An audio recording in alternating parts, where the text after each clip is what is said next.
Selamat pagi saudara-saudara yang dikasihi oleh Tuhan Yesus Kristus. Kita bertemu kembali di dalam renungan pagi, Devotion from Home. Saya percaya dan terus berdoa bahwa saudara dalam keadaan baik-baik dan senantiasa dalam pemeliharaan Tuhan. Saudara, pagi hari ini kita akan belajar firman Tuhan yang saya berikan judul kuasa kelemah lembutan. Dan kita akan belajar dari kehidupan Yesus sendiri. Nah, kamus berbahasa Indonesia berkata bahwa kelemah lembutan itu adalah kualitas bersikap baik, lembut, atau sopan. Ayat yang saya akan ambil dari Matius 11 ayat 28 sampai 30. Mari kita sama-sama baca Matius 11 ayat 28 sampai ke 30. Marilah kepadaku semua yang letih, lesu, dan berbeban berat. Aku akan memberi kelegaan kepadamu. Pikulah kuk yang kupasang dan belajarlah padaku, karena aku lemah lembut dan rendah hati, dan jiwamu akan mendapat ketenangan. Sebab kuk yang kupasang itu enak, dan bebanku pun ringan. Nah, saudara, kalau saudara mendengar saya mengatakan bahwa saya itu lemah lembut, mungkin saudara tidak percaya. Mungkin saudara punya impresi bahwa saya ini besar kepala.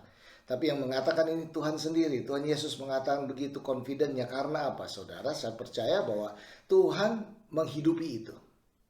Tuhan Yesus menghidupinya itu. Ya, jadi kalau kita lihat di sini,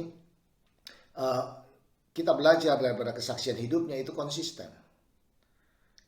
Yesus itu konsisten dengan apa yang dia katakan. Yesus mewakili Allah Bapa yang mengasihi dunia.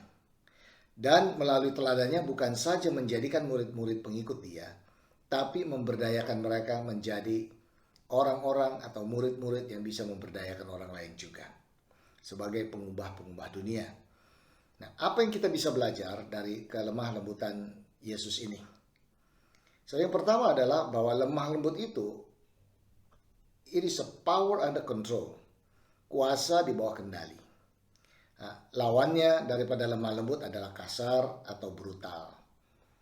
Nah, lemah lembut itu tidak lemah, tidak lebay. Yesus tidak lemah.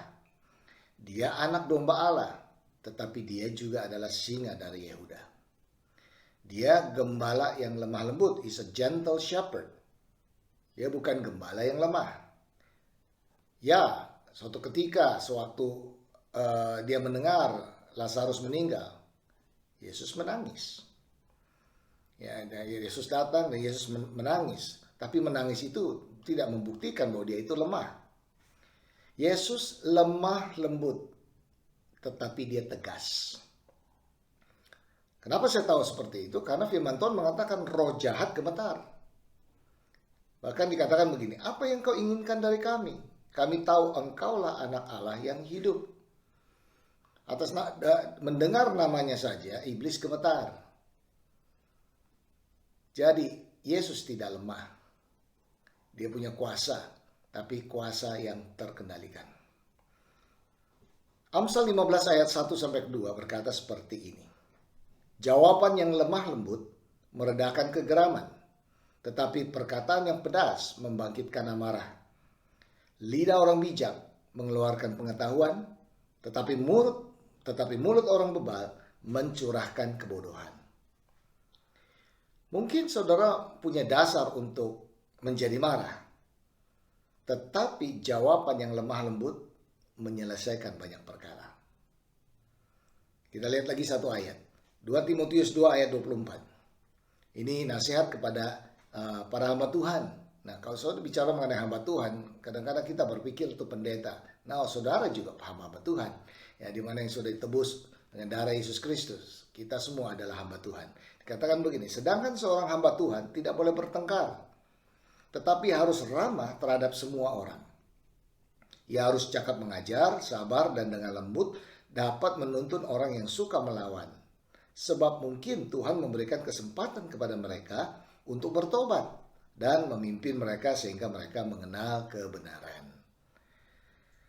Nah, saudara, you can be right, but ruthless in the way you say it. Saudara bisa justify bahwa saudara benar. Tetapi ketika saudara menyampaikannya, mengeluarkan kata-kata, caranya saudara menyampaikan itu dengan cara yang tidak lemah lembut, dengan cara yang kasar, itu sudah salah. Lukas 9 ayat 51 sampai ke 56 berkata seperti ini. Ketika hampir genap waktunya, Yesus diangkat ke surga. Ia mengarahkan pandangannya untuk pergi ke Yerusalem. Dan ia mengirim beberapa utusan mendahului dia. Mereka itu pergi, lalu masuk ke suatu desa orang Samaria untuk mempersiapkan segala sesuatu baginya. Tetapi orang-orang Samaria itu tidak mau menerima dia karena perjalanannya menuju Yerusalem. Ketika dua muridnya yaitu Yakobus dan Yohanes melihat hal itu, mereka berkata, "Tuhan, apakah engkau mau supaya kami menyuruh api turun dari langit untuk membinasakan mereka?" Akan tetapi ia berpaling dan menegur mereka. Lalu mereka pergi ke desa yang lain. Nah, sedikit mengenai orang Samaria, saudara, bahwa mereka itu tidak bersahabat dengan orang Yahudi dari Yudea. Dan karena mereka intermarriage, saling menikah dengan orang asing, sehingga mereka dianggap sebagai orang kelas di bawah daripada orang Yahudi. Nah, Yesus memakai banyak contoh-contoh tentang orang Yahudi dan orang Samaria untuk memberikan pelajaran kepada murid-muridnya. Nah, di sini sewaktu orang Samaria mendengar bahwa Yesus akan menuju ke Yerusalem, mereka tidak izinkan. Nah, biasanya juga orang Yudea kalau mau pergi dari utara ke selatan atau sebaliknya, mereka akan berputar menghindari daerah Samaria itu. Nah, jadi ini ada satu kasus di mana Yesus harus melewati dan mereka tidak mau menerima. Dan perhatikan jawaban daripada murid-muridnya. "Tuhan, apakah engkau mau supaya kami menyuruh api turun dari langit untuk membinasakan mereka?" Nah, coba lihat saudara, apa benar murid-muridnya punya kuasa untuk menyuruh api turun kalau bukan Yesus yang memerintahkan? Ya, kadang-kadang murid itu lebih sok tahu daripada gurunya. Nah, mereka mungkin merasa dirinya itu dekat sama Yesus. Ini guru besar dan bahkan mereka berharap dia akan menjadi raja orang Yahudi. Jadi mereka dalam pikiran mereka adalah physical kingdom, ya, atau kerajaan secara dunia gitu. Dan pergi ke Yerusalem. Nah, jadi apa yang terjadi dalam perjalanan sewaktu mereka ditolak, ya, ego mereka terdorong atau ego mereka mendorong mereka untuk melakukan sesuatu kepada siapapun yang menolak mereka. Nah, dalam hal ini orang Samaria yang dianggapnya sebagai lebih rendah derajatnya daripada kaumnya mereka sendiri, yaitu orang Yahudi. Lalu ada satu contoh lagi, Yohanes 7 ayat 53 sampai ke Yohanes 8 ayat 11. Di situ ada cerita seorang wanita yang tertangkap basah melakukan perzinahan. Nah, pemimpin kota dan ahli Taurat punya dasar untuk menghukum karena memang ada hukumnya perihal perkara ini atau pelanggaran ini. Yaitu apa? Dilempari batu. Nah, ketika Yesus meminta siapa di antara mereka yang tidak berdosa, lempar batu duluan. Tidak ada satupun yang berani. Dan satu persatu mereka meninggalkan tempat itu. Dan Yesus berkata kepada perempuan itu, "Aku berkata kepadamu, aku pun tidak menghukum kamu. Pergi dan jangan berdosa lagi." Saudara, jawaban yang lemah lembut ini menyelesaikan banyak perkara. Menyelesaikan banyak hal dan memberi harapan bagi yang mendengarnya. Nah, saya percaya yang jawaban Yesus kepada perempuan ini membuat perubahan di dalam kehidupan dia. Dia seharusnya mati dirajam batu, tetapi oleh karena perkataan Yesus, dia diselamatkan. Dan saya yakin hasilnya adalah firman Tuhan tersebar. Nah, kelemah lembutan Yesus juga yang menarik Nikodemus, seorang Farisi dan anggota Sanhedrin terkemuka, untuk mau datang mengunjungi Yesus suatu malam. Tujuannya apa? Untuk membahas ajaran-ajaran Yesus. Nah, saudara lihat di sini, dia seorang Farisi. Tetapi Yesus tidak terancam, tidak terintimidasi seorang Farisi datang.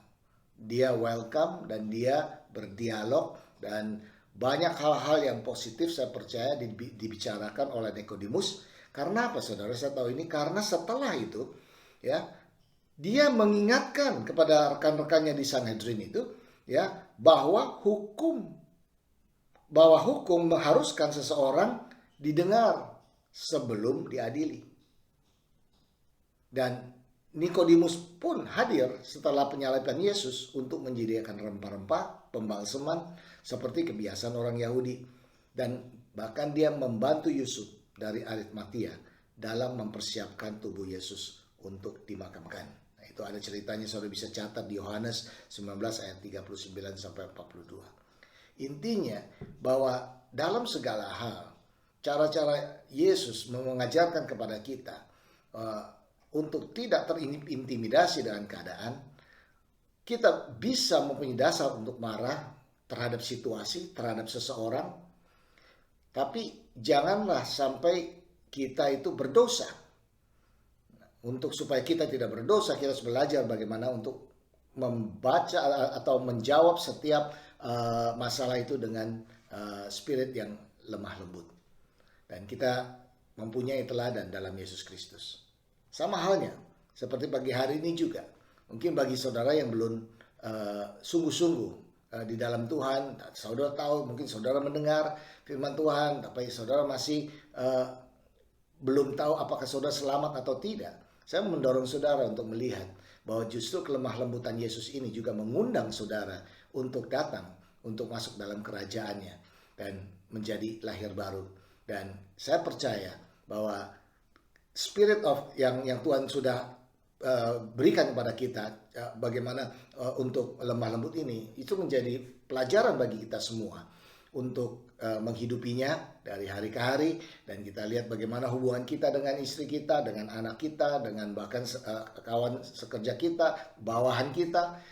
Dan kita harus belajar bagaimana untuk tetap menguasai diri kita dan hidup dalam kelemah lembutan yang Tuhan sendiri sudah berikan. Dan kita tidak bisa lemah lembut kecuali roh Allah yang tinggal dalam hidup kita dan selalu mengingatkan kepada kita. Karena sifat manusia adalah egois, dia selalu mau menang sendiri, tapi justru karena roh Tuhan sudah ada dalam kehidupan kita sebagai orang percaya, maka kita bisa juga menjalankan apa yang firman Tuhan katakan. Karena itu juga salah satu buah roh yang ditulis di dalam firman Tuhan. Kita akan berdoa, mari saudara kita satukan hati, kita berdoa. Kami bersyukur dan berterima kasih untuk firman-Mu yang mengingatkan kepada kami Tuhan untuk bagaimana menjadi lemah lembut di dalam menghadapi setiap situasi, menjawab masalah. Dan kami berdoa Tuhan, Kau tolong kami, memberikan kekuatan pada kami, mengingatkan kepada kami Tuhan. Kalau Engkau bisa dan Engkau sudah memberikan roh-Mu, kami juga pasti bisa untuk mengatasi semua keegoisan, kesombongan. Bahkan Tuhan mau menang sendiri semuanya ini Tuhan. Kami mau belajar daripada-Mu, biar Engkau sendiri yang mengubah karakter kami. Dan pada saat ini juga saya mau berdoa bagi saudara yang masih ragu atau masih bimbang. Saya berdoa bagi saudara. Tuhan Yesus, Kau mendengar dan Kau melihat kebutuhan daripada umat-Mu Tuhan, orang-orang yang pada saat ini berseru kepada Tuhan. Engkau datang pada mereka, melawat mereka, dan saya mau mengundang saudara juga untuk menerima Yesus. Karena lemah lembut ini akan membuat saudara, kelemah lembutan Yesus bisa membuat saudara itu terbuka. Ini bukan masalah hukum, tetapi terbuka untuk saudara bisa menerima Dia sebagai Tuhan dan Juru Selamat.